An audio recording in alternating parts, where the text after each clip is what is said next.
rodine, určite mnohí z vás chodíte do kostola.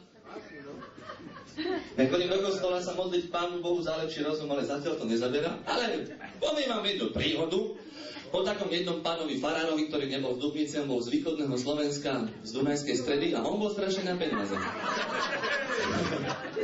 Potom ho dali na prešetrenie a zistili, že to je nevlastný brat ministra financí. No a tento pán farár zakúpil na tú svoju farnosť veľké množstvo svätých kníh. Jedna kniha stála iba 999 korún a 90 halierov, to bolo v akcii.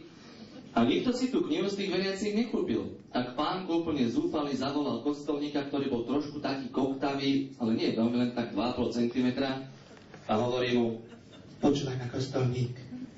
Ja som nakúpil toľko svätého písma. Nikto si tú knihu s tým veriacim nekúpil. Čo s tými knihami teraz budeme robiť? Kostolník hovorí: No, pán farár, ja som síce trošku taký koktavý, ale ja vám ty knihy predám. Pánko hovorí: Dobre, Ja si to veľmi vážim, že mi chceš pomôcť, ale pozri sa na mňa. Ja mám vyrečito za kohabel, ja som nepredal ani jednu. a ty, takýto koktavý, to chceš ako dokázať? No, normálne, pán farár. Dajte mi tie knihy. A uvidíte, že vám ty knihy predám.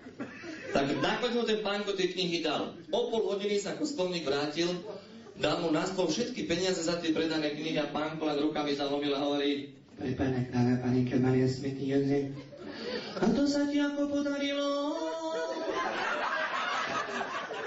Kostolník hovorí: No, normálne, pán farár. Som prišiel